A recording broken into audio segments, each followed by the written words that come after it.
Slendy, ego, Slendy, ego, Slendy, ego, Slendy, hey. You already know what's up.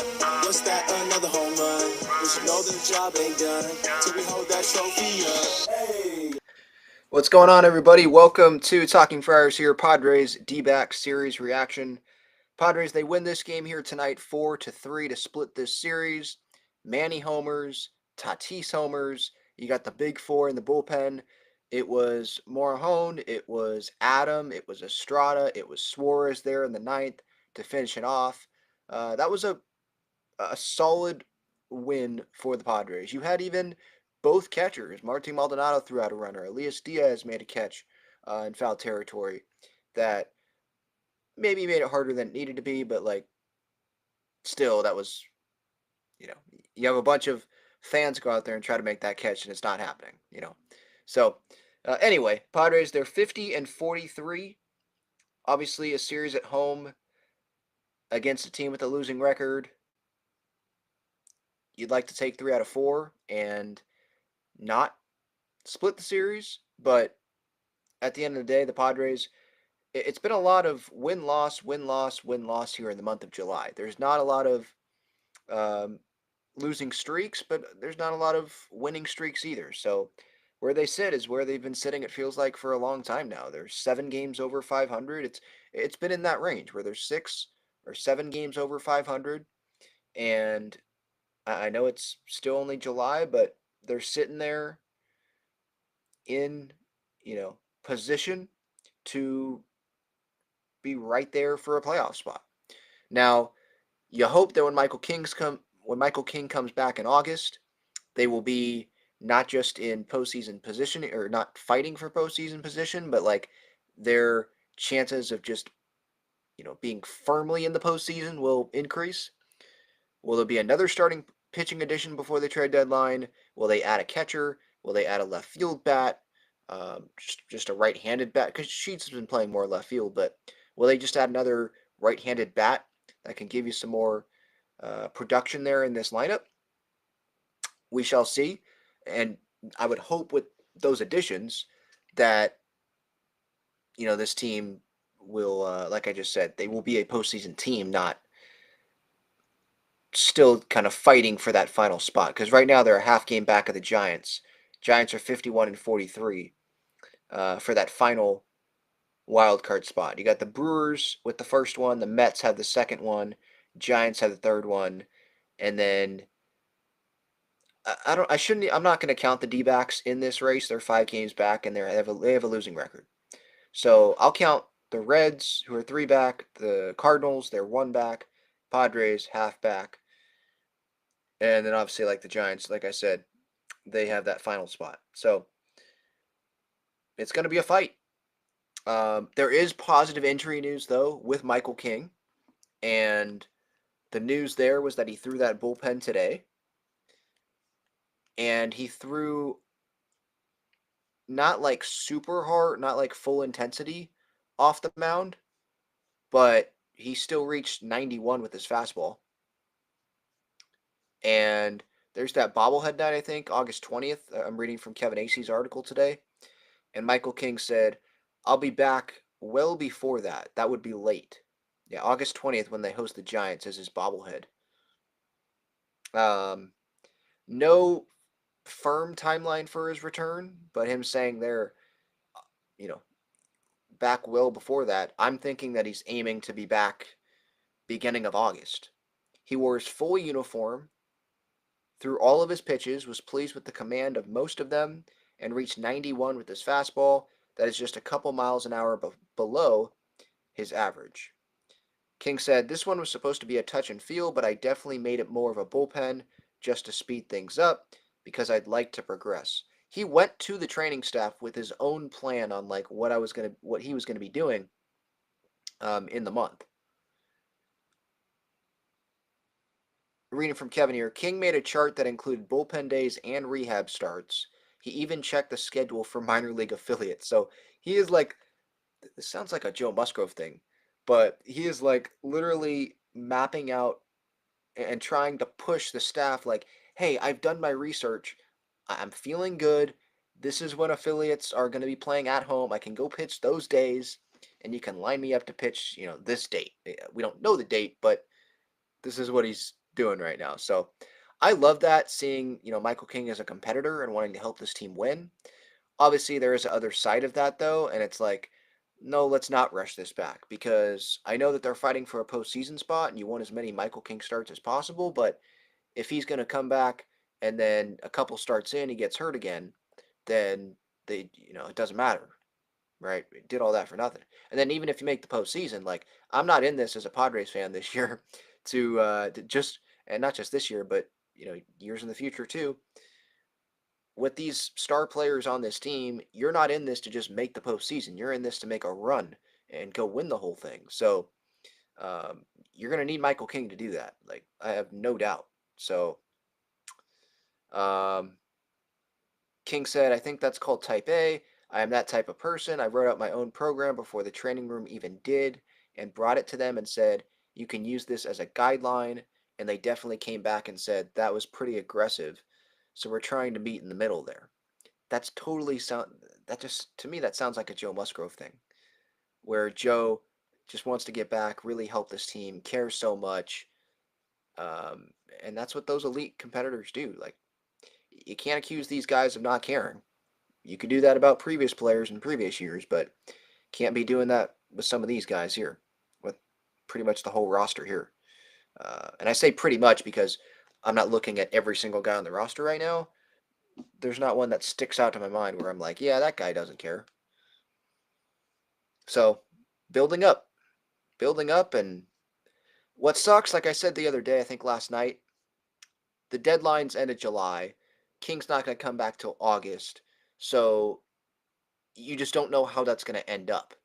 It would be great if he came back, right after the All Star break and you had a couple starts to see how he does.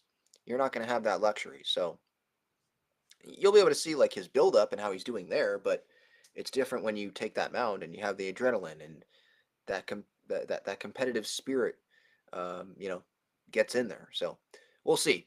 But tonight, going back to tonight's game, having Tatis homer, almost homered again, but then he was robbed in center. Which, of course, that one little part that jets out was where that ball was hit.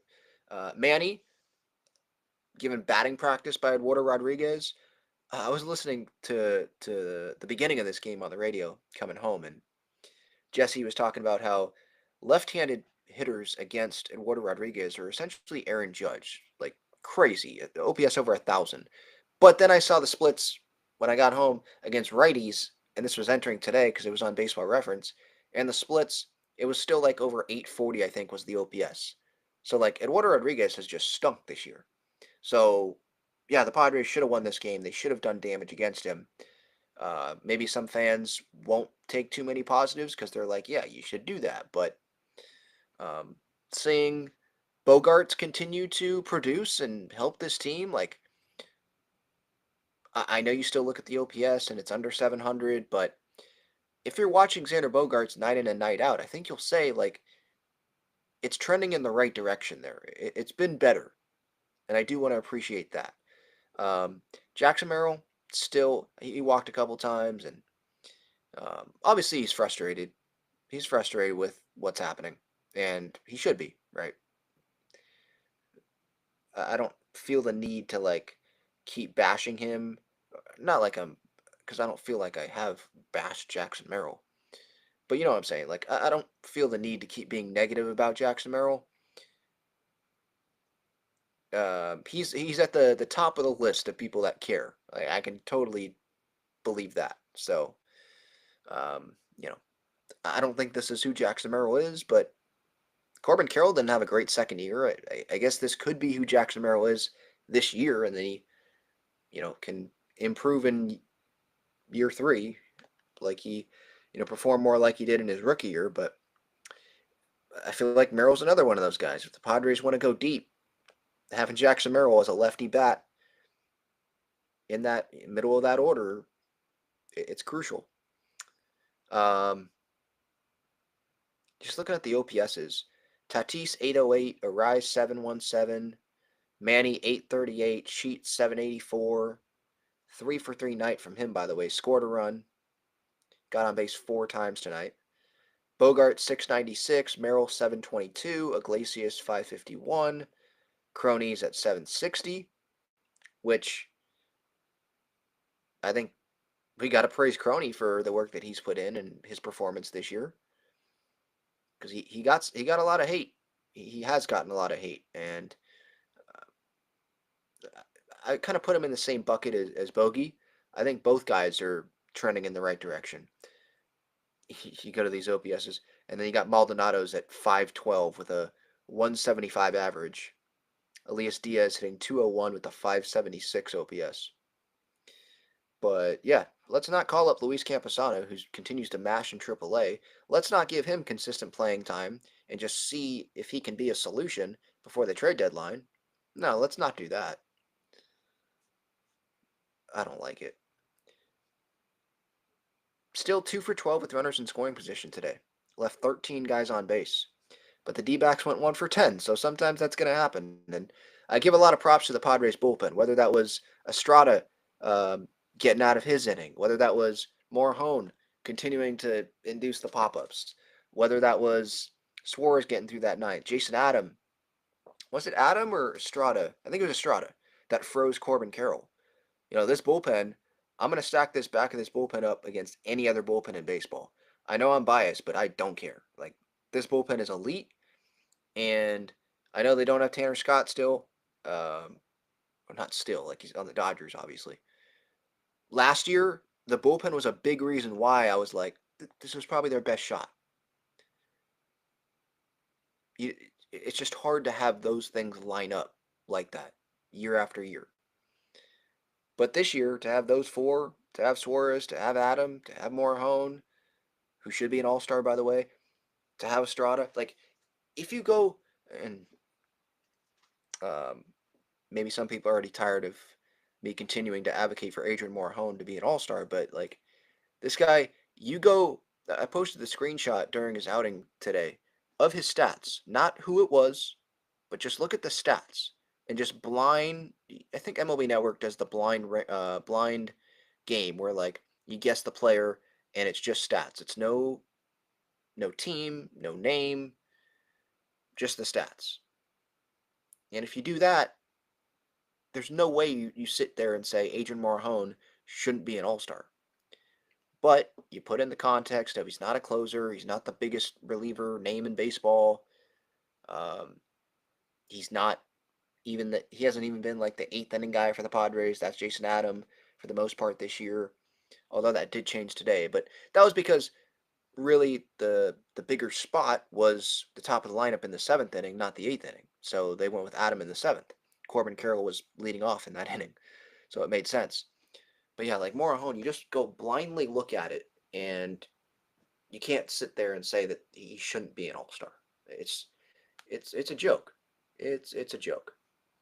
But glad the Padres, they split this series. I do want to get to the chat. The one Dylan Cease thought that I had, because I already talked about it yesterday, but the one Cease thought that I had was a potential, like, 1-for-1 Jarren Duran for Dylan Cease swap. And I posted about it on Twitter this morning, and I know there were a lot of people that totally disagreed with it and was like, no, that's not a possibility. And maybe it's not, to be, like, literally straight up, but maybe throwing a prospect to the Red Sox. But almost straight up, I feel like it could be a possibility. Like, think about it. You got Dylan Cease, who I know it's a rental, and the Red Sox aren't going to go win the World Series this year, but they're a team that has money to spend, and if they acquire Dylan Cease, they get exclusive negotiating rights with him for the remainder of the season, and they could give him a big offer. And the way that Dylan Cease has pitched this year, what if he's like, you know what, I'm going to sign this because I don't know what's going to come in free agency. I don't want to have what happened to Blake Snell happen to me. After Blake Snell won the Cy Young, Blake Snell, he won the Cy Young, and look what happened. I know he ended up getting money from the Dodgers after the Giants year, but, like, still. Dylan Cease, what if he gets a big offer from the Red Sox? Let's say they acquire him, and let's say the Red Sox do bring Cease back or they extend him, then I think it makes, trading Jarren Duran away probably more worth it, because Duran has, I think, a couple more years of control after this year. And also, the Red Sox, they're trying to find room for their guys to play. They brought up Roman Anthony. I think he was the top prospect in baseball. They're trying to make room for these guys, and a team that I think could use some starting pitching. Not saying the Padres don't need it starting pitching, but Cease isn't going to be here next year. You can get Duran, who can help with the outfield. I know he's a left-handed bat, not a right-handed bat, but he'd help you in your lineup. He'd help you um, defensively in the outfield as well. Like what I've seen from like the Netflix doc and stuff like that, some interviews, that guy cares about winning for sure. So he'd obviously fit with a lot of guys. Him and Jackson Merrill feels like a younger version of Jarren Duran a little bit. So um, I floated out there because I think you could make the argument that it makes sense for both sides, depending on what the Red Sox would do after the trade. You know, I don't know if they're allowed to like, hey, we'll accept the trade if you allow us Padres to talk to Dylan Cease and see if he'd sign an extension when we acquire him. If he won't, then we're not making the trade. I don't know if they're allowed to do that, but maybe that's what would happen there. Um, I think Red Sox fans would be excited about the thought of Dylan Cease because they know what he's done in the past. And he seems to be kind of like a every other year guy. So if that's the case, then you're going to want to have Dylan Cease on your team next year. So just want to throw that out there. Getting to the chat here in a second, but did want to shout out the great partners of this show. Gaglione Bros Famous Cheesesteaks and Garlic Fries. Their main location is on Friars Road. Their full menu is there. You can check them out. They're also at Snapdragon Stadium and inside Petco Park. Inside Petco Park, down the third baseline and in the upper deck, section 124 and section 319. They've got the cheesesteaks, cheesesteak fries, garlic fries. Sometimes there's long lines, but it means that it's really good. So get there early during BP or half hour before the game, and you will be able to get there and probably shouldn't have too much of a line there. So check them out. Also wanted to shout out another local San Diego brand, not food, but the custom basketball jersey go-to company here in San Diego, Freestyle Cut and Stitch. They're on Instagram, Freestyle Cut and Stitch. They've got a website, freestylecutandstitch.com.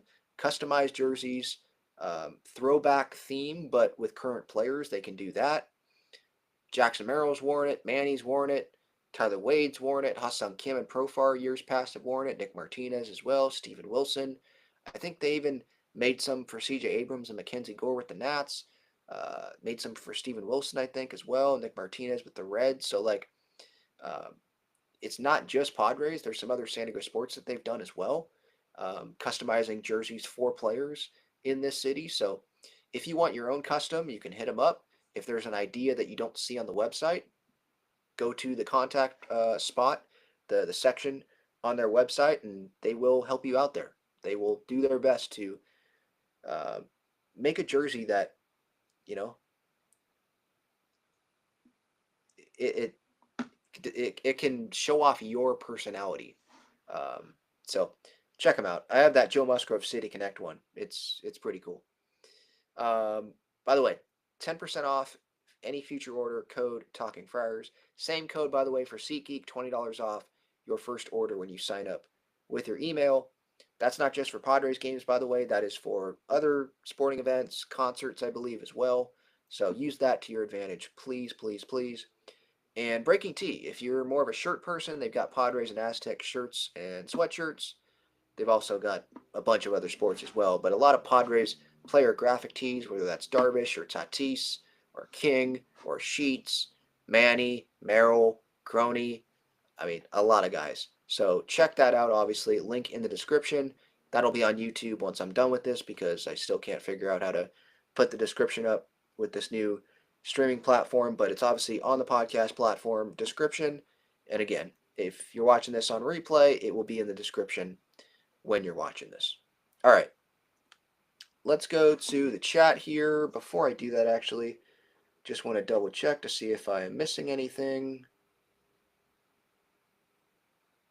Anything that maybe Schultz said post-game. Not seeing any alerts right now, so let's go to the chat. Hopefully everybody is doing well here on, what is today, Thursday? Yeah. Thursday night, that was a long series, 4-game series. Got the Phillies coming up next. I think Ryan Bergert's scheduled to start, or at least that's what I saw earlier this week. Don't know if that's the same case. Let me double check that right now, actually. Yeah, Bergert against Rangers Suarez. That's at 6:40. Phillies are one of the best teams in baseball. Saturday, it'll be Zach Wheeler against Yu Darvish. Holy cow. Get your popcorn ready for that. That's on national TV. That is on Big Fox. Wheeler and Darvish. And then Sunday, last game before the All-Star break, Nick Pivetta and Christopher Sanchez. So, Phillies are throwing out some really good arms. Suarez, sub-2 ERA. Zach Wheeler, 2.17 ERA. And Christopher Sanchez, 2.59 ERA. So it's going to be tough. This series was tough. You know, they faced Gallen, they faced Kelly. Fought, who went 8 innings yesterday. So it's not like it's going to be getting much easier. But this is what you're going to face come postseason time. So if you want to show A.J. Preller in the front office that you deserve to have some reinforcements come in, make a statement this weekend. Carter asked, when King comes back, where does that leave Cease? It leaves him in the rotation. Like, obviously, he's still going to be in the rotation, but when you talk about the pecking order in terms of, like, who do we trust the most, it's Pivetta, it's King, and it's Darvish. Not in any particular order right now, but those are definitely the three. And then after that, it's whoever. Because Cease is not in that group. He is just not.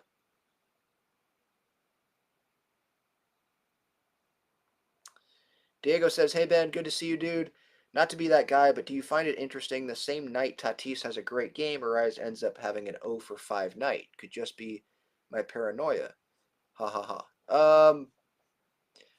To be honest, I didn't even notice that Arraez went 0 for 5 because I guess I was just wrapped up in Tatis and Machado and Sheets, their performances, Bogey as well.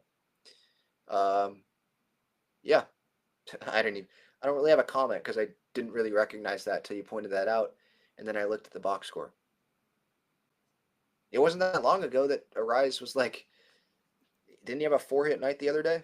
So I'm not really reading much into that at all. Still don't have a grand slam this year, Carter says. I think that's true, yeah. Before we, go asking for a bunch of grand slams, how about we get some consistent, like, power? It was good to see a couple homers tonight, but there hasn't been much of that.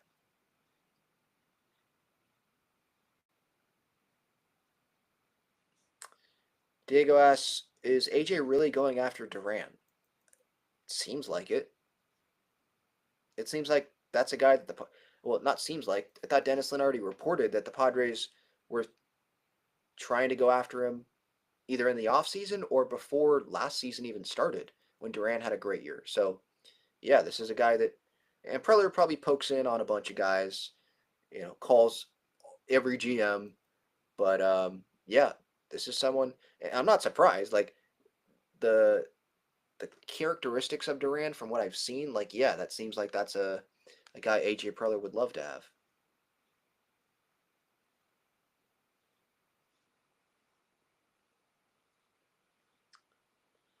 Mike says, nice to see the Padres offense break open for 4 runs. Yeah. Yeah, you get 2 homers, you get Manny, Tatis, and it's 4 runs. It's not like it's 8. But to be complaining about a win right now feels not the right thing to do, to be quite honest. Carlos says Cease has lost value. Yeah, but then I see a bunch of people calling for Cease to be traded, but it's like, well, you're selling very low on Cease right now. But as I said yesterday, like, yeah, you got to be open to it.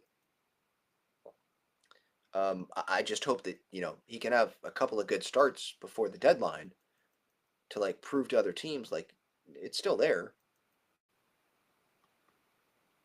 3 years of control. Thank you, Milo. Duran would have 3 years of control.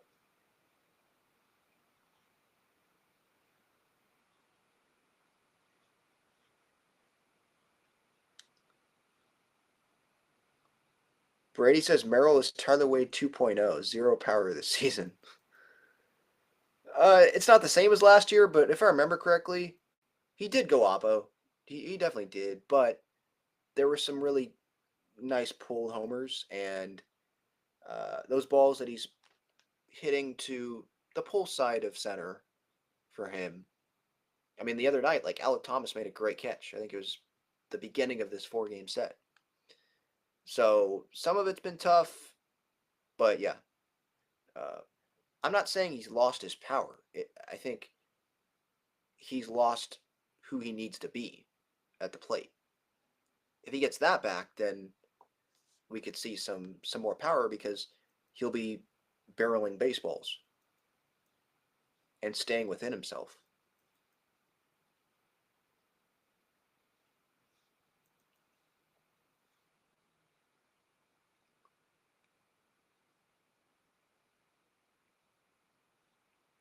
Carlos says Salas is as good as gone. I disagree with that. They're not trading Salas in a Duran trade.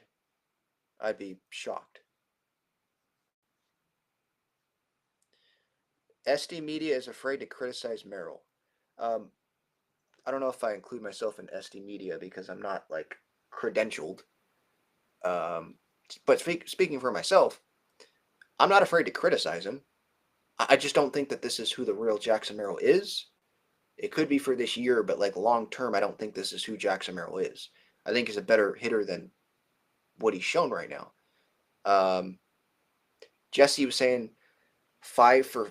I'm totally botching this, but like 5 for his last 50 something bad. So it's not just like this series, like it's been happening. I'm not afraid to criticize him. I'm just not going to sit here and say he sucks because I don't think he does suck. I think he may be sucking right now, but he doesn't suck, as just an all around player.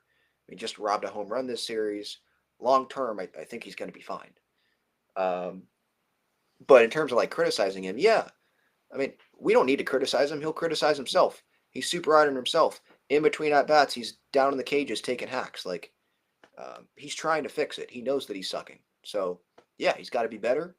I'm pretty sure I said moments ago, like, middle of the lineup, if the Padres want to go far, like, Jackson Merrill's going to have to be a big part of that. So, yeah. I don't know what else to say about it. Like, I've said it multiple times already in the past. Like, this season, he's expanding the zone too much. He's doing too much of the Luis Arraez instead of staying within himself.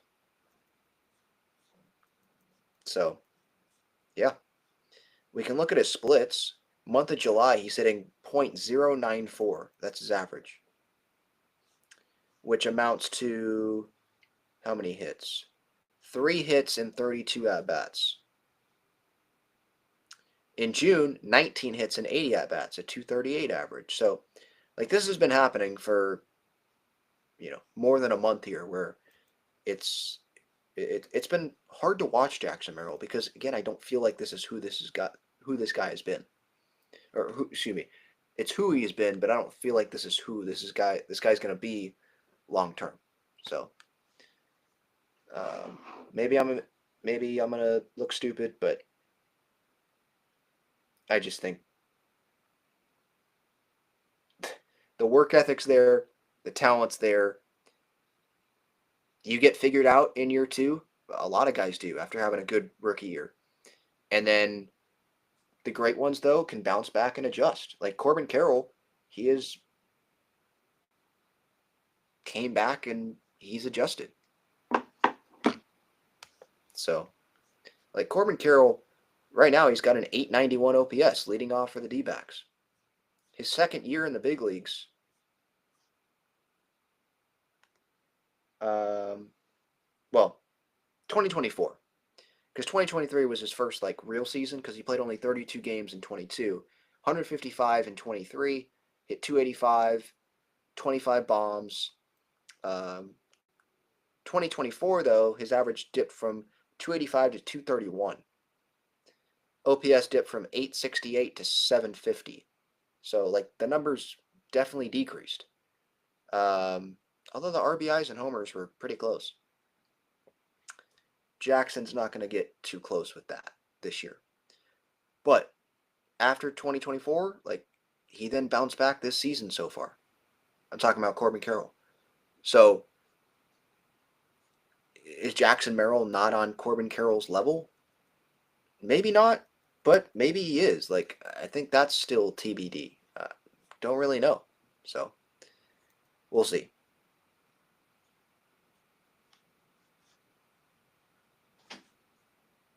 All right. I think that's going to do it tonight. I've got work in the morning. Thank you all for the time. Have a great rest of your night. And we got Padres Phillies coming up this weekend. That's going to be a fun series. Hopefully you're out there at Petco. I'll see you out there probably on Sunday.